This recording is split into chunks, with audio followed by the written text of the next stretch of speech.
At the end of the day, it's not about what you have or even what you've accomplished. It's about what you've done with those accomplishments. It's about who you've lifted up, who you've made better. It's about what you've given back. Denzel Washington. Welcome to Inspire Vision. Our sole purpose is to elevate the lives of others and to inspire you to do the same. Arlene, welcome to the show. Thank you for having me. I'm looking forward to it. Hey, I'd love for you to share with the audience kind of your personal journey.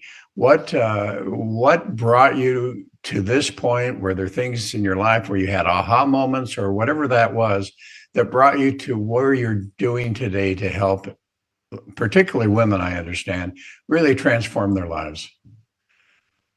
Well, when I was 15, I decided I wanted to become an attorney. I don't think my parents believed me at first. We didn't have any attorneys in my family. My father was an entrepreneur, but I think he was pretty old-fashioned. I think he had ideas of me going to college and getting married and having lots of babies. So I didn't exactly do that. I did go to college. I did get my law degree. I went back to Kentucky where I was born and raised and went to University of Kentucky College of Law for that.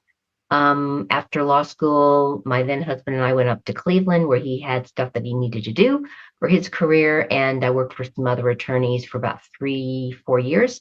And then I opened my own office in a suburb, a western suburb of Cleveland called Lakewood, just a little tiny office with a couple of other attorneys and businesses. And I immediately found out I was pregnant. And so my family and my husband's family were all in Louisville, Kentucky. And all of my peers from law school, all of my connections were practicing in Kentucky or like where Indiana and Ohio met Kentucky near the Ohio River. So I really didn't have a support system. So I had to sort of grow my tribe on my own and do things, sort of wing it from scratch of how to start a business, get it up and going, how to be a mom, all at the same time while my then husband was working like 70 hours a week. So it was an interesting journey. And I guess that's part of the reason I have a lot of compassion and empathy for women, especially mothers who are working. And so that's eventually the short story of how I ended up being a work-life balance and harmony coach. But I am expanding that out to more of the tech profession, just because of all the professions, they are just the most stressed out, especially the ones that are working from home, especially since COVID. And it just feels like a lot of what I share could be helpful for them.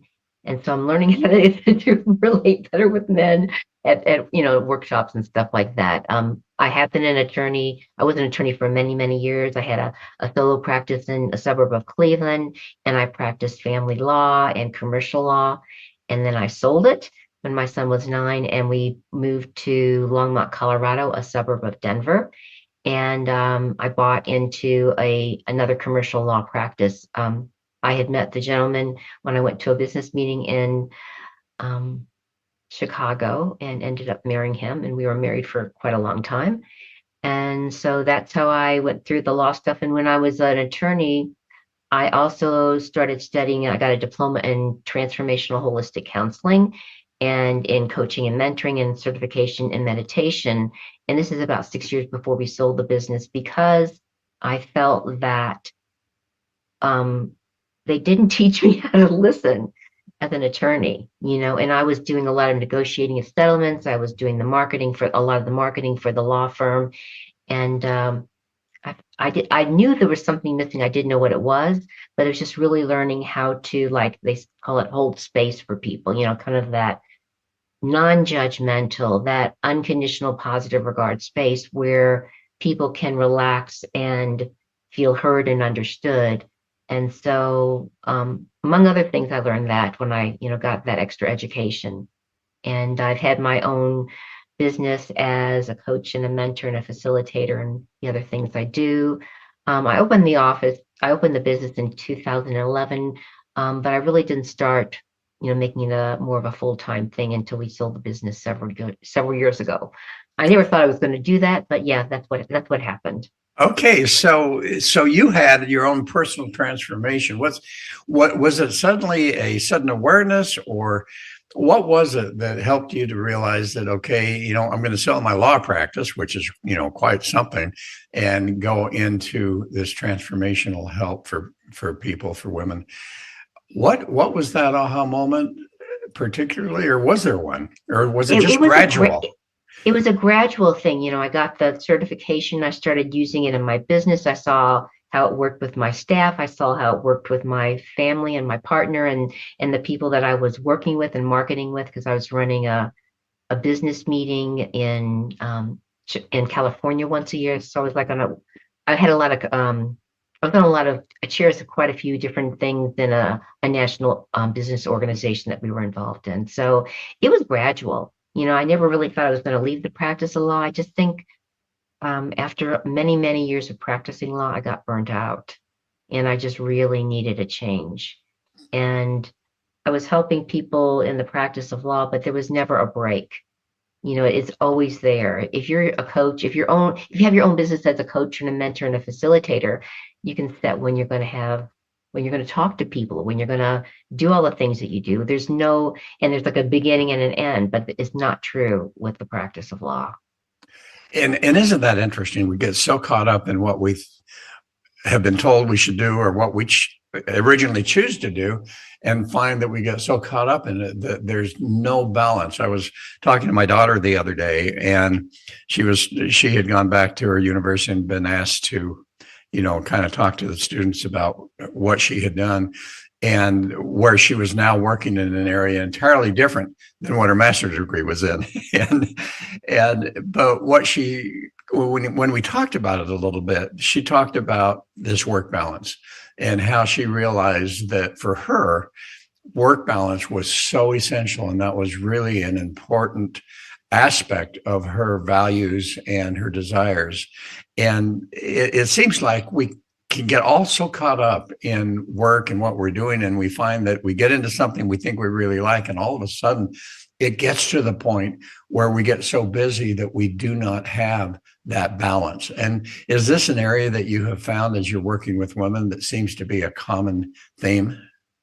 Yeah, there's a lot of common themes. And the sexes are different. Women are nurturers. We give birth to babies, and it's still in this world, even though the fathers are more involved, it feels like, especially when the kids are young, a lot more falls on us. And it was really hard. Well, the first year I opened my law firm, and after my son was born, because, I was pregnant for the first 9 months, and then I had him, the first, year of his life, I didn't work full time. I was really grateful that my partner had a roof over our heads and food on the table. Even if I wasn't seeing him very much, I didn't have to worry about that. And it would have been impossible. I don't know how I could have done it all and gotten any sleep, because I wasn't getting any sleep very much anyway as a new mom. So it is. And I also like to bring in balance, not just balance, but harmony, because balance feels too like you're going to get something perfect and it's all going to be okay. I don't think it's like that for anybody. Everything's always shifting and changing, and we need to be flexible and adaptable. Well, and as I went onto your website, and I love when, here you have all these things you talk about or mention on your website and other things. And one of the things that just hit me strongly is you really talk about manifesting and living in love and unleashing love. Can you talk about that, and how does that apply to the people now that you are working with and helping, and what is usually their situation that causes them to reach out to you? Well, I'll 3 questions. Sorry about that.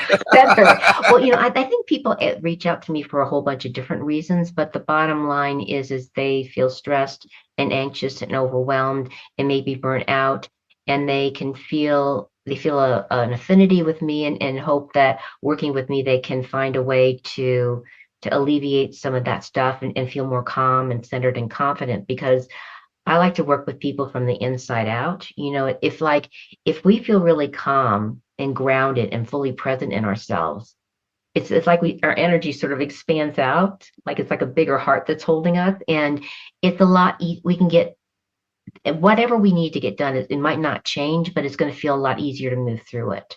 It's like I have certain times of the day and I write a blog, and sometimes if I hit the right time, it just flows out of me. It takes 5 or 10 minutes, it's done. If you make me do it now this time of night, I will be staring at the screen for 3 hours. So, we have to know our own biorhythms, and what works for us. And I really do feel that what what ties us up in knots is that we get so busy doing or giving to other people that our cup runs dry. And so the best way to be able to be of service to self and others is to know how to fill ourselves up with love. So our heart is full with love and we're sharing the overflow with others, because otherwise we're going to get burnt out. We're going to get frustrated or angry of the people that we're giving to. Then they're going to judge ourselves for that and feel guilty. And then we'll go through the same kind of process of over giving again.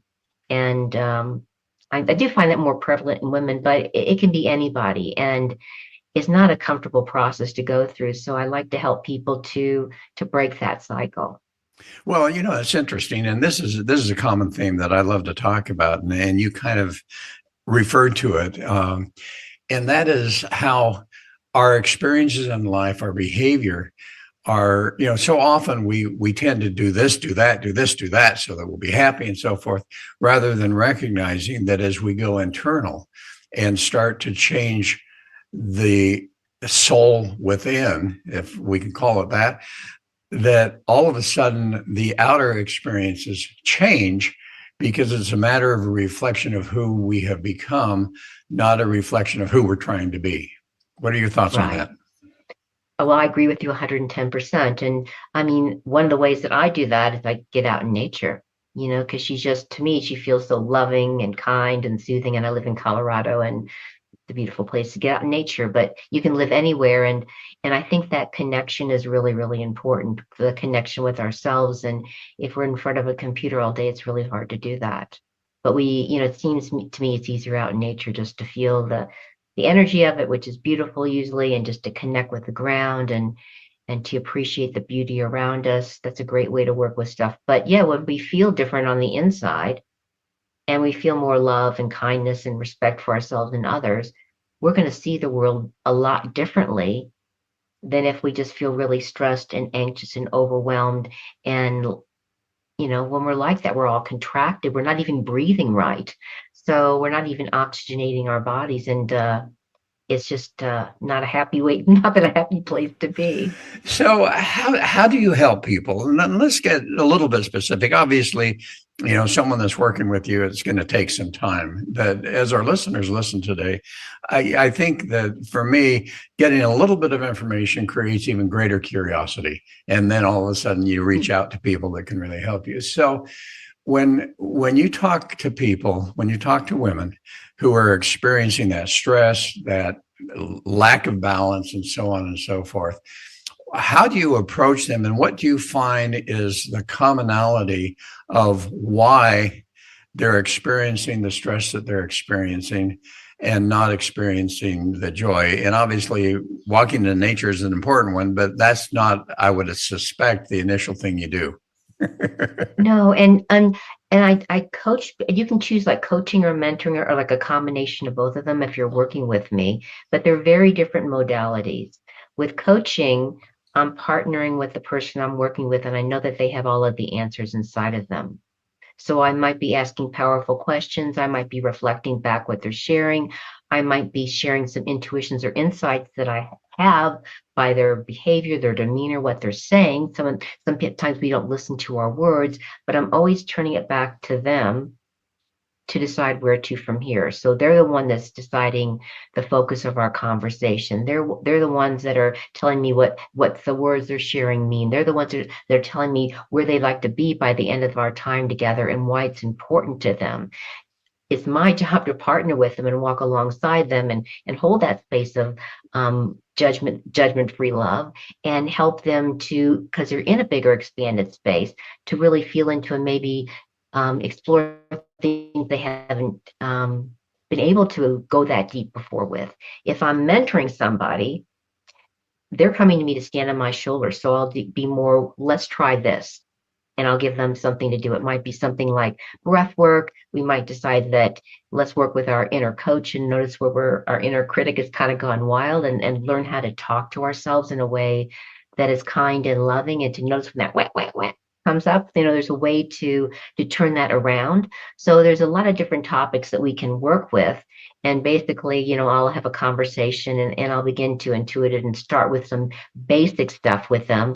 I do work with energetic kind of stuff. I do help people that I am mentoring work with like how to energetically cleanse and clear and protect themselves, because otherwise, what we're trying to let go of can often be stuff we've taken on from other people.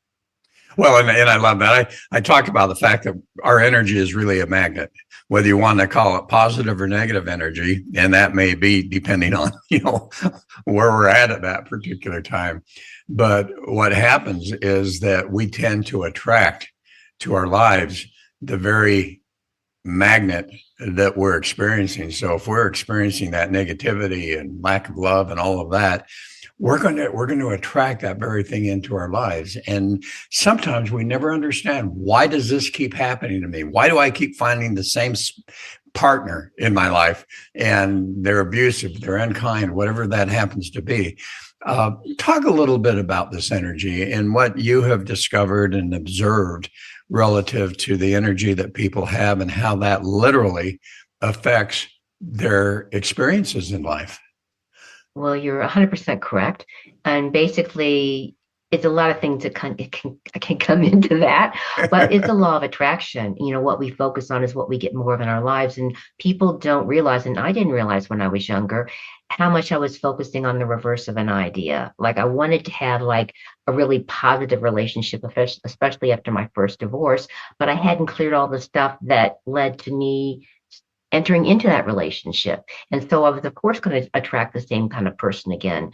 But if I look at how I was back then, I would talk to my girlfriends about all the horrible, negative things about any of the guys I were dating. And I thought that's how we bonded. And it's not. It's not kind to myself. It's not kind to the other person. They're going to be energetically impacted by that. And I was telling the universe, I want more of that kind of dysfunction in my life, because that's what I was focusing on. That's what I was judging. I was judging the people I was dating. I was judging myself. I was judging people that didn't give me the kudos to say, oh, I get you, Arlene. I understand what you're going through, and, boosting me up. And so it was a really, so I've had personal experience in that really negative cycle. It's not a kind place to be, but we don't often realize what we're doing. And so if we work with a coach, or we work with a counselor, we work with a mentor, we work with somebody that we resonate with that can help us break that cycle and become aware of how we're talking to ourselves, and aware of what we're saying to other people, and how that's creating what's already in our life, then that's the first step to begin to start to change that. Well, so I'm going to go way off the topic here for a minute, just because of Okay. something you said. Now, first of all, where are you located now? I work out of my home, and I live in Longmont, Colorado, which is about 40 minutes northwest of Denver.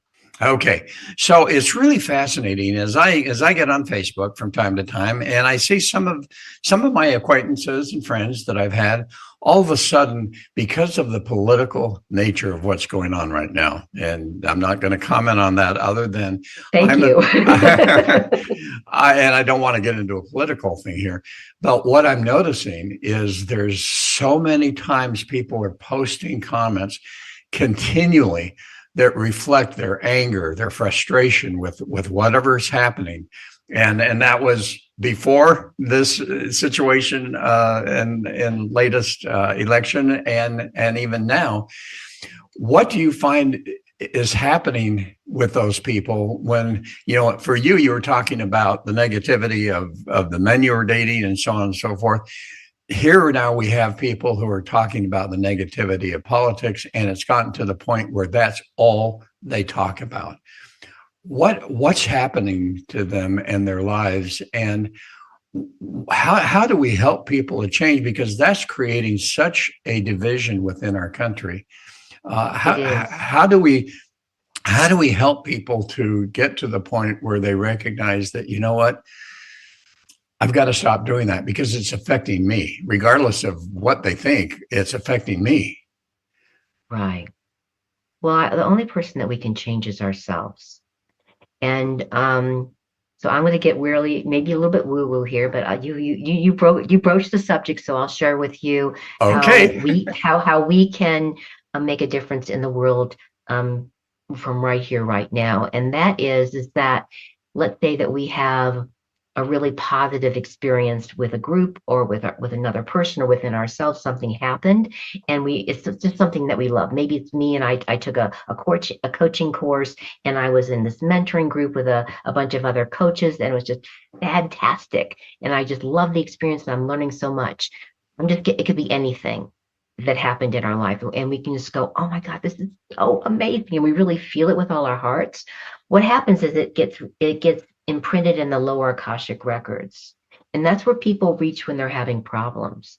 Most human beings can't go to anything higher than the lower Akashic records, and so we're imprinting up there something we just love and we're really excited about, and it's positive.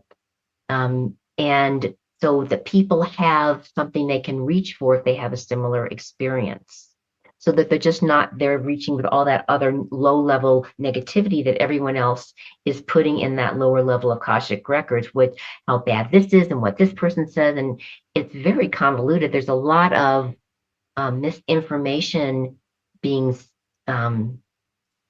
circulated out there to separate people. Because if people are separated, they're not going to be willing, they're not looking at all the things we have in common that aren't working well in the world. And if we come together as a whole, or at least in big groups of people, we can make changes on the ground, whether we're in politics or not. And so I hope that makes sense to you. But for me, it's one of the ways that I feel I can be of service, but it has to come from a genuine, heartfelt space of something that just was really wonderful, that we want other people to be able to use that if they have a similar experience. Well, and I think you're talking about the quantum field to some degree, and how that energy is out there that we can attract one way or the other. But you bring up another point that I find interesting. When you're working with people, how often do you find, whether you're mentoring them or coaching them, how often do you find that they are surrounding themselves with the very people that are causing, or at least increasing, those negativity feelings that they're having, rather than surrounding themselves with positive individuals that ultimately would change their own perception? It's interesting. Some people are and some people aren't. Some people have this kind of duality thing going on where maybe at work they're being more of a doormat and a people pleaser, and they go home with their teenagers and they're being a little bit of a tyrant, and they don't really see the difference because they don't have balance really in either place, and they really need to maybe at work not be a doormat anymore, and be more assertive they have clear and strong and appropriate boundaries within the parameters of who they're working for, and not go home and take it out on their kids. There are some people, especially in the tech industry, that you're working with people that are very demanding, and demanding things that are impossible to do right now because I read it in a magazine article and it's supposed to work. So it can go both ways. And a lot of it really depends on how willing a person is to change. Do they want a sort of a stopgap measure so they'll feel better with their lives? Or are they really willing to dive deep and maybe take a leap of faith and do something, major different in their lives? And that's really for them to decide, because people are ready when people are ready. And it's not really for me to say, you need to do this now, because I don't know. I don't have the big, greater picture of, beings that are way further along than I am. So I just do my best to, hold space and to help them to make the best decisions for themselves. Do you find that fear plays a large role in that, where people are, I notice this, and particularly as I've interviewed a number of women who have been in abusive relationships, and as they tell their story, they talk about they keep getting into another and another one. And what really comes out of that is realization finally that the fear of the unknown was so much greater at that time than getting back into a similar type of situation, that they could not get out of it. And ultimately, they were able to overcome that fear and be brave enough to get out of those relationships. And that was their experience. But do you find that fear plays a heavy role with people who are not able to change, or are trying to, but seem to not be able to do it? I think that fear definitely plays a big role. And some people just they also they're yeah, so fear does play a role, because even if they don't want to step forward, and then maybe they're a little bit lazy and they don't want to do the work, and they want the magic fairy dust to come down and make everything sparkly, that's not going to happen. We have to do the work ourselves. So yeah, there is a lot of fear in there, and it is possible to overcome it, and it takes a lot of perseverance and tenacity, and just choosing love even when you don't feel it. So, how does someone learn to love themselves? I find that that seems to be one of the most difficult things. And we talk about it as though it's really easy, love yourself. But the reality is that I think people really find it difficult to truly love themselves. How do you help people to do that and to understand there's so much imprinting that we get as children, that I'm not good enough, that, all of these type of things that happen? How do you help people to learn how to love themselves and to understand that innately they truly are lovable, and Yes, even beyond that, they have this wonderful light within them that right, is who they really are? right. So we're all an aspect of source, and so we're all worthy of love. But I do hear what you're saying, and it's hard and it's not hard. I sort of view it as, if like, I mean, when I was younger, I ran. So I ran like 10Ks and half marathons and 5Ks, and I was a runner in triathlons, and I really enjoyed all that. But I had to practice. And for a while, I was on a master swim team when I was an adult, and you had to practice. I didn't do races, but just to keep up with the other people in the pool, so they're not swimming over you. You gotta practice swimming. And the same thing is when it comes to loving yourself. If we got messages that tended to destroy that feeling that we could love ourselves, or that we were lovable, even if it's just a little bit when we were kids, but we took imprinting on, maybe, our parents didn't feel worthy of love. It wasn't communicated, but we felt that. And so a few things that we can do is that, first of all, to realize that we already had that within us, because most of us, if we had a friend or someone that we loved, and they came to us and started telling us all the things that we're thinking, and that that we're going through, and that's what's wrong in their life, and they're telling us, we would be kind, we would be patient, we would listen, we would be nurturing, we would champion them. If they had their head up a dark place, we might um, share a little bit of tough love, but if we loved them and we cared about them, we would find a way to be there for them. And so the bottom line is that we have this skill and ability. All we have to do is turn around and start giving it to ourselves. And the way I like to share with people to give it to yourselves is that if you feel scared, if you feel anxious, if you feel overwhelmed, I always ask myself, how old is this aspect of Arlene inside of me? She might feel 8, she might feel 15. It doesn't matter what it is. Maybe I'm right, maybe I'm wrong. It's just a feeling. I turn around, I do my best to visualize how I was and what I look like and everything about me at that age. And I love that bit of me, because it's probably a bit of me that's been languishing without my love. Maybe I didn't like that bit behavior. I didn't really care for some of my behavior when I look back at myself as a teenager. Maybe it was something that happened as a kid where I got stuck, and I didn't know how to deal with it then, and something happened, and I just sort of covered it up because I didn't have the skills to handle what I experienced, because I'm pretty sensitive and intuitive. And so things that wouldn't bother most people could floor me, but nobody knew. I didn't share that with people. I just didn't. And so if we love those bits, that's a beginning. Well, and you talk about those experiences that can affect us so deeply, and you also talk about gratitude. So I want to kind of tie those things together, because what I found is so often people will look back at these situations that they've experienced, and there's that regret, there's perhaps the shame, whatever that happens to be, the anger, whatever. What have you found, and do you help people to reframe those experiences and recognize that, what, if I really look back at that experience taught me something, and then be grateful for that lesson by changing that perception, by reframing that experience? Do you find that with gratitude that really helps people to start to move out of those situations and become something different? Well, gratitude is awesome. Full stop. And what you're talking about is something I like to share as well, is that mistakes are opportunities to learn and grow. They're not an excuse to take that whip and chain and beat ourselves up. They're just an opportunity to learn and grow. And as human beings on planet Earth, soul experiencing in this body, we make a lot of mistakes. We came here to learn and grow and have experiences and learn from them. And so, yeah, you're absolutely right. What can I learn from this experience?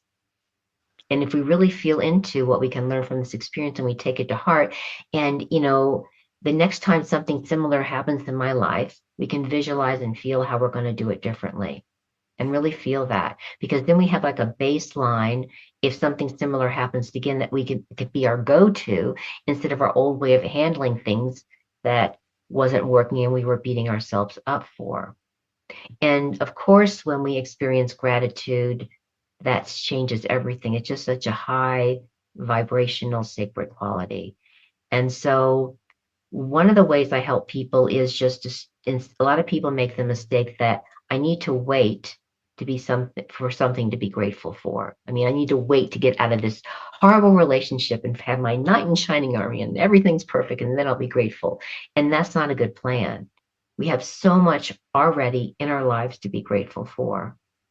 I have nice comfy clothes to wear. I love this shirt. It's soft, it's comfortable, keeps me warm. I have a nice bed to sleep in. It's really comfortable. I have food in my fridge and my pantry. I have hot water running. I can take a shower whenever I want. I mean, all those little things that we all have. I have a car that works and takes me wherever I need to go.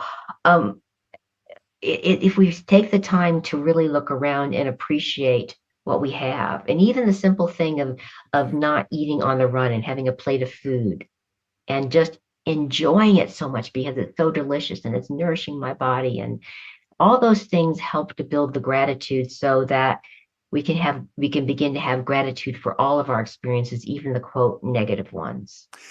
And do you find that literally changes the mindset, and ultimately, as gratitude is developed for all those things that you're talking about, do you find that then somehow people become aware that, what, I don't need to remain either emotionally, mentally, physically in this experience, and I can move on? Do you find that gratitude literally can help to change that mindset? It literally can, and it's really up to the individual of how much they want to practice that and how much they want to apply that. I mean, there's other things we can apply as well. It really depends on the person. You can lead a horse to water, but you can't make them drink, but you can provide them with all the things that they need around them to make the wisest choice, and to work with them to practice. So they begin to practice, and maybe we can help them to develop tools like journaling or having a nightly review before they go to bed, and really looking at maybe a mistake that they made and how they could do it differently next time, and really practicing with, sitting down and really enjoying and loving your food, or even loving it while you're making it. There's all sorts of things that we can suggest, and then we can help to reinforce it when they come back and share their experiences with it. So Well, yes, we can. And how much do you feel like meditation? I mean, people talk a lot about meditation, and some are very positive about it. Others say, yeah, it doesn't really make a difference. What has been your experience, and do you use meditation, and how does meditation help your clients if you use it? I don't, I do it with my mentoring students. I facilitate classes, and occasionally we'll go through some of the mentoring stuff. If someone comes to me and wants to work with it, I will. I don't hold regular mentoring classes, but I do share tidbits, and that is, you don't have to sit there for an hour in a lotus position going, You know, you can do a walking meditation. You can listen to music that just uplifts you. You can do some breath work. You can start with 5 minutes and build up to 10 or 15. It doesn't have to be a drastic thing, but it does help to take us from fight or flight to rest and relax mode. It does help us to expand out so that we can breathe more deeply and let go of what's not working for us. It does help us if we start the day like that to sort of reset our day. So it doesn't have to be like this thing that we think that it has to be a sitting 60 minutes and not moving a muscle and all that kind of stuff. There's a lot of different ways to meditate, which is about letting go and just being there with ourselves. And that you might be already sort of doing, like I was talking about, you can take a walk in nature, but not have a power walk and just a nice slow walk and enjoy breathing in and out and what the beauty around you. There's all sorts of ways that we can bring that kind of calm assurance into our lives. Well, and I love stories. So you have a particular story, I think, that you talk about with a client that's in her late 40s. Could you share that story with the audience of how you were able to help her, whether it was coaching or mentoring, to turn herself around? We're the woman in her late 40s. Where did you read it? Was it on my website? Yeah, it was on your website. Two teenage girls, mother at home. She was a doormat, never had the courage to say no. Yes, that's the one I was talking about. What happened was it was a coaching situation. And just from holding space and allowing her to talk about what was going on at work that was bothering her and what was going on at home. And she was really, really controlling at home. And just asking those powerful questions, sharing some reflecting back, she finally, because all the girls really wanted, or teenage girls, was to get a dog. And she wasn't going to let them get a dog. Like, oh my God. And she finally just came to the realization from conversation, it was like a gradual thing where she could begin to see herself more clearly. Because she just thought, no matter how she acted, her daughters would be with her forever. And I'm like thinking, honey, that's not the way it's going to be if you keep acting like this. But I would never say that. She had to come to her own knowing about that. And I guess there wasn't anything special that I did other than maybe sort of reflecting back and noticing like her tone of voice and her demeanor when she talked about certain things and asking her maybe what if questions, what if you tried this? But basically, it really feels to me that just over time, she came to the realization herself. Coaching's amazing. When you get a coach, as I've been trained, where I'm not tooting my horn, it's just I love the school I went to, the Global Coaching Academy in Perth, Australia. But anyway, when you hold like a big judgment-free, unconditionally loving space for somebody and give them the opportunity to talk and share, and maybe no one else listen to them like that, ask powerful questions, reflect back, share your intuitions, and always hand it back to them. I find that they come to stronger and more amazing realizations than I could ever tell them. Well, I think you've hit the point there that I think is so important. And for people who are really seeking help, I think one of the things they really need to look at very carefully is, are they experiencing just talking back and forth, talk, or do they have someone there, whether it's a psychiatrist, psychologist, a coach, whatever it is, that is literally asking questions that allows them to discover within themselves the answers? Because I really believe that in most situations, people have the answer within themselves if they can just be guided to start to ask those questions within themselves. Yeah. And this, one of my mentors said to me years ago is that, Arlene, if you have the question, the answer is already inside of you. And I was like, what? But, I guess it's exactly what you're saying. If they already have all these questions, the answers, they're already inside of them. And so it's our job to hold that space and to do what we do so they can discover that answer. Well, and to be able to ask, as you're observing, be able to ask additional questions that can guide them, which I find fascinating. You're really a guide as a coach. You're really a guide to asking questions that guides them to that self-understanding. And sometimes it takes a bit of time and you have to ask very pertinent questions for them to finally discover within themselves the answer. Yeah, I mean, I view it as partnering with them. I'm their partner. I'm walking alongside of you. I'm right there. And where you if it feels like they're going on a different track, I'll say, you said you want to do this in the session, and now you're talking about this. What is it that you'd like to focus on? So I always bring it back to them, but it really feels like a partnership. And, I think the question that always comes to my mind is how do you help people to become aware? And obviously, people who have reached out to you have become aware. Have you found that there's a common theme that causes that element of awareness that, what, this is not the life I want to live. I'm not happy. I need to make some changes. What is there a common theme that you have found, particularly with women, that creates ultimately that awareness to where they're finally willing to reach out to you or to someone? Well, I guess what happens is they get fed up with how they're feeling and how their life is going in a certain aspect of it. Most people don't come to me and their whole life is just horrible. They'll have like this aspect of their life that needs working on, and they won't necessarily have awareness of everything that they need to have awareness of to maybe make a change or a new decision, but they're very poignantly aware that this is no longer working and I do need some help to get out of this hole that I've sort of fallen into instead of moving around it. So that would be the common theme, that I know that I need to make a change. I'm not sure how to do it. And I really maybe need some help in navigating that to get to the other side.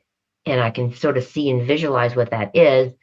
But in this moment, I don't have the tools or the ability or whatever to do it by myself. Well, and I think you've hit the key. And for people that are listening, I think it's so important for all of us to understand that, and you talk about you have mentors. I've had coaches, I've had mentors. The key is that we can't really do it all by ourselves. We really need to be able to reach out and find someone that we can trust, that we know has the ability to help us either through mentoring or coaching, that allows us to do that self-discovery then and that self-transformation to really reach the level that we would like to reach. Yeah, I agree. I love it. And I love like getting together with groups of I call like-minded souls that we can work together with, because I find that that's really uplifting as well. But in order to do this, I have to be practicing it and I have to be evolving and growing myself. I mean, I think that's part of the commitment. Yeah, I agree with that. And so as we close, what would be a message that you would like to share with the audience? I'd like to share a trinity, like a triangle, to be kind, patient, and tolerant with yourself. That, we're all on a journey. It's not necessarily easy. It could be very challenging, but practice kindness, patience, and tolerance with yourself and others. And that can be a big key to having a new experience in your life. Oh, I love it. Arlene, thank you so much. And again, thank you. What I find, and the whole reason I do this podcast is to find people who are making a difference in other people's lives. And as we talk and as we chat and have this conversation, I know that somebody out there that's listening is going to be touched in a way that they're going to be willing to reach out either to you or to someone to help them to move forward in their lives. And so thank you so much for what you do. And kudos to you for being willing to move away from being an attorney to being willing to really focus your attention on helping women in particular to live a better life, to experience greater joy, love, and happiness in their lives. How do people find you? Well, you can come to my website, Jewel Consultancy, Jewel, like the diamond. Or you can just Google my name, Arlene Cohen, Cohen Miller. There's only one of me. There's a lot of Arlene Millers, but there's only one Arlene Cohen Miller. Or you can always text me. I know people say, why do you give out your phone number? It's like, why not? It's 720-936-2634. just remind me that you met me on this show and you just have a question or something like that, and I will get back to you. Wonderful. Well, thank you so much. I really Thank you. appreciate your insights today. And folks, thank you for listening, and hope this is making a difference for you. And you'll reach out to Arlene if that is something that you find could make a difference in your life. So this is Dr. Doug saying namaste.